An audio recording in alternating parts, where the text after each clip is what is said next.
Clementine Barnabet is the first ever recorded female African-American serial killer and the most prolific serial killer in Louisiana, which is saying something since they have the fifth most in the United States. She does not have a catchy serial killer moniker, whatever, so I've decided to call her the Voodoo ex-murderer. Ooh. She's an American serial killer who is convicted for murdering one person, but in the end confesses to 35 murders. Her victims are at least 12 African-American families in towns running along the Southern Pacific Railroad that runs through Louisiana and Texas.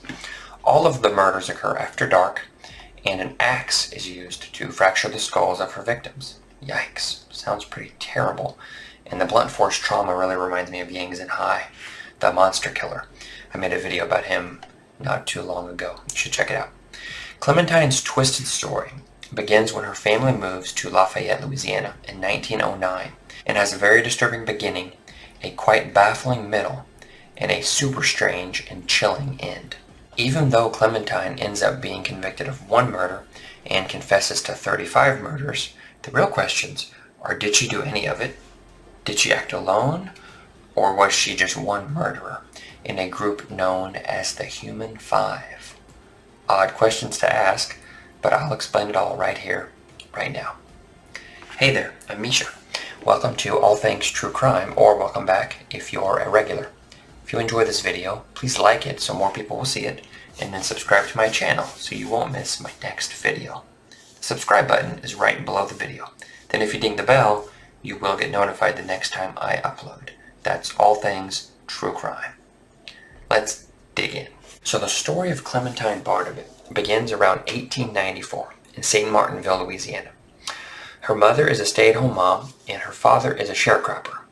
And that is a person who lives and or works on someone else's property for free in exchange for farming their land and then giving the owner a significant share of the harvest. In his case, he only works the land. He and the family don't live there, doesn't he? He and the family don't live there, doesn't live there. This means their very basic needs are met by this job, but it is hardly a living. To supplement his income, he takes a part-time job as a petty thief. Great.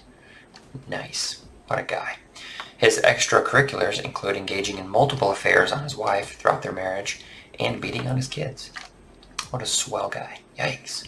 Clementine has 3 brothers, but we only know the name of one of them, Zephyrin. It also seems like she is raised with him and not the other 2. Not sure why this is. 1, 2, 3, 4. I like these 2. Can we just give these away? No, I have no idea what happened to the other 2. I'm just being ridiculous.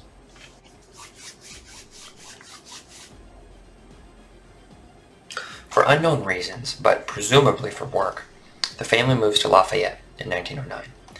Little do people know this sets the stage for what is about to become a hellish few years for residents of Lafayette and the surrounding area, specifically the African American community, as a person or persons with a deep darkness welling up inside embarks upon a murder rampage the area has never before seen, with some of the most brutal murders in the history of the state. The family settles into what is considered the rundown part of town. Shortly after, a family is found massacred with an axe in their home in a town 18 miles away. A woman and her 3 children are brutally executed in their home by an intruder who slipped in after dark for the express purpose of murder. Ha ha ha. I'm a doofus. So, it's January 1911. Authorities in West Crowley, Louisiana, 27 miles from Lafayette, respond to a call. Another family has been hacked to death with an axe. This time, a man and his wife and their young child are all found dead in their beds, their skulls split open. The blunt force trauma indicative of an axe. Dots are connecting. Although you may be asking, how is a dirt poor teenage girl with no vehicle able to travel 18 miles for one massacre and 27 miles for another? Well, as I mentioned earlier, all of the towns are along the Southern Pacific Railroad. So, the person can easily catch a ride on a train, like a hobo, and travel between cities. And this won't be the only time a serial killer has made like a hobo and traveled from city to city via a train to murder. Given the time frame in which these murders occur, the age of the murderer, and her mental state, Being careful to not leave evidence behind while trying to cover your tracks seems less important than it is later in time. When police respond, they find blood everywhere. The victims are in blood-soaked beds, their eerie bloody footprints trailing across the floor to an open window. The front door is locked, so police presume the murderer entered through an open window, not to mention the creepy footprints that head that direction before vanishing.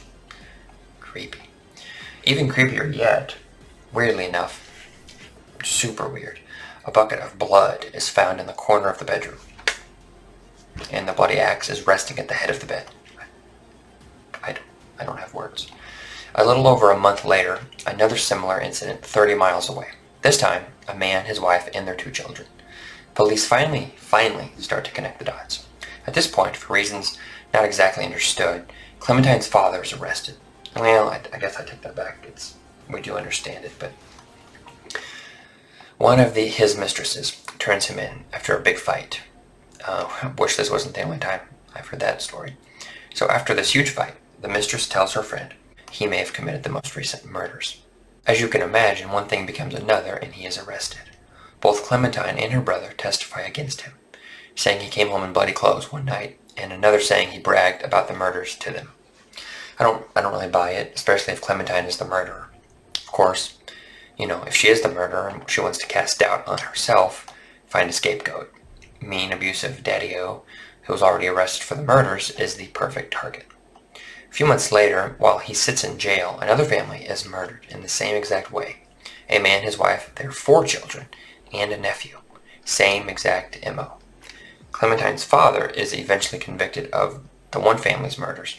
As for the family murdered while he's in jail, they live just a few blocks away from Clementine, and blood is found on her fence latch, and eventually on her clothes, so she and her brother are arrested. Shockingly, while they are being held with their father, yet another family massacre occurs, completely stumping the authorities. During this time, they search the house. They find bloody clothes with bits of brain matter stuck to them, and the bloody fence latch I mentioned before. January 1912, 3 more families are murdered in the same manner.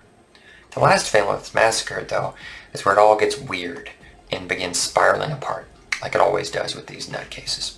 So written on a wall in the murdered family's blood is a scripture verse, Psalm 9:12, and the note is signed off by the human 5. If you don't want to get caught, maybe don't leave a handwritten note and then sign it.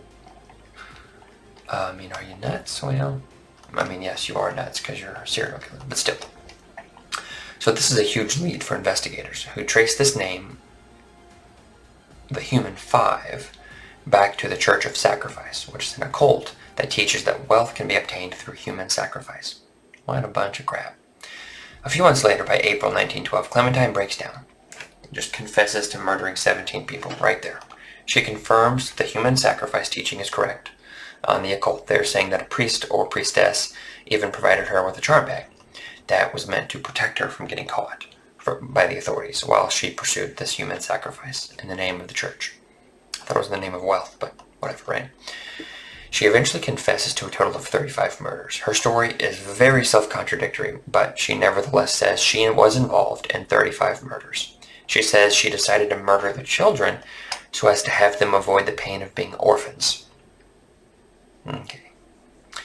She lists accomplices, telling investigators they drew lots to see who would be chosen to commit each family massacre, but no other person is ever arrested or charged for the murders.